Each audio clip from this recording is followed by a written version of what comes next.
Congregation Bible Study for the week of November 17th to 23rd, 2025. Lessons 36 to 37. Questions and answers. First, let us consider Lesson 36. Question 1. What promise did Jephthah make? Answer. Jephthah promised Jehovah that if he helped Israel win the battle against the Ammonites, then the first person who came out of his house to meet him when he returned home would be given to Jehovah's service. Jehovah heard his prayer and helped Israel win the victory. Question 2. How did Jephthah's daughter react to her father's promise? Answer. Jephthah's daughter reacted with faith and obedience. Even though the promise affected her life in a big way, she encouraged her father to keep his vow to Jehovah. She asked only for 2 months to spend time with her friends in the mountains.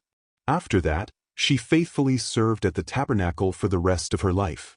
Question 3. What does this account teach us about Jehovah? Answer. This account teaches that Jehovah listens when his people turn back to him with sincere hearts. Even though the Israelites had made mistakes, Jehovah showed mercy and helped them when they repented and called on him. It also shows that Jehovah values faithfulness. He blessed Jephthah's victory because Jephthah trusted in him, and Jehovah accepted the willing spirit shown by Jephthah's daughter. Overall, this account reminds us that Jehovah is merciful, patient, and supportive of those who rely on him with loyalty. Question 4. What practical lessons can we learn from this account? Answer. This account teaches the importance of thinking carefully before making promises, especially promises to Jehovah, because he expects us to keep our word. It also shows the value of loyalty and obedience. Jephthah kept his vow even when it was difficult, and his daughter showed a humble and willing spirit by supporting her father's decision. Another lesson is that Jehovah blesses sincere faith. When the Israelites repented and turned back to Jehovah, he helped them. This reminds us that when we make mistakes, we can return to Jehovah with a repentant heart and he will listen and help us. Question 5. How can you apply this material in your family, congregation, and field ministry? This account encourages a very practical kind of trust in Jehovah, and that can touch so many areas of life. In the family, it can motivate everyone to rely on Jehovah more fully, maybe by praying together about decisions or by reading a Bible account and discussing how Jehovah showed patience, guidance, or protection. It can help the family remember that Jehovah always sees what is happening and knows exactly how to help at the right time. In the congregation, this material can help each one show more understanding and patience toward others. Just as Jehovah deals with his people kindly and with insight, the congregation can try to imitate that same spirit, being gentle when giving counsel, encouraging someone who is discouraged, or offering support before being asked. In the field ministry, this account can help increase confidence. It reminds us that Jehovah is the one guiding the work, so even when the territory feels difficult or people seem uninterested, we can keep going with a calm heart. It can also help us speak with more warmth, knowing that Jehovah cares deeply for the people we meet. That thought can help us approach them kindly and listen to them just as Jehovah listens to us. So this material can help us trust Jehovah more, treat one another more gently, and preach with greater courage and compassion. Lesson 37. Question 1. How was Samuel different from Hophni and Phinehas? Samuel was very different from Hophni and Phinehas because he obeyed Jehovah and showed respect for the sacred service. Hophni and Phinehas were priests, but they were disobedient, greedy, and treated the people badly. They took the best part of the sacrifices for themselves and ignored Jehovah's laws. Samuel, even though he was much younger, did not copy their bad behavior. Instead, he served humbly at the tabernacle and did what was right, and Jehovah was pleased with him. Question 2. What message did Jehovah give to Samuel?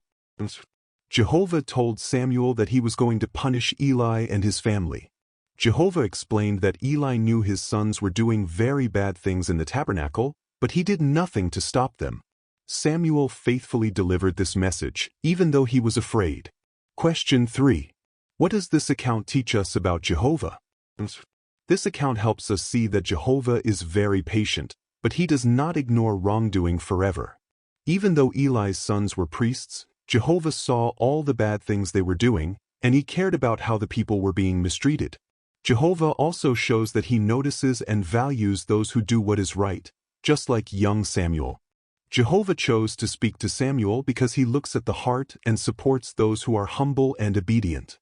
This teaches us that Jehovah is fair, and he always rewards faithfulness while dealing with wrongdoing in the right way and at the right time. Question 4.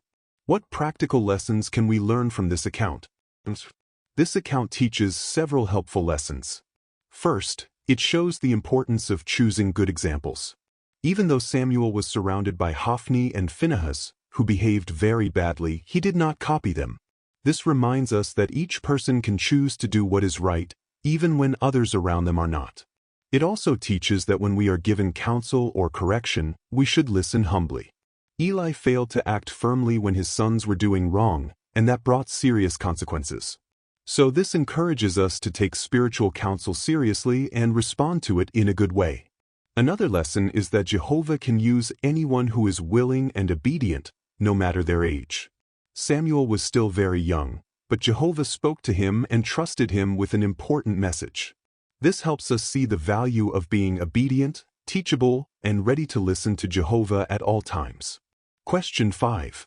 How can you apply this material in your family, congregation, and field ministry? This account gives practical guidance for everyday life. In the family, it encourages parents and children to stay close to Jehovah by listening to his direction. Parents can be reminded to guide their children firmly and lovingly, unlike Eli, who allowed wrong conduct to continue.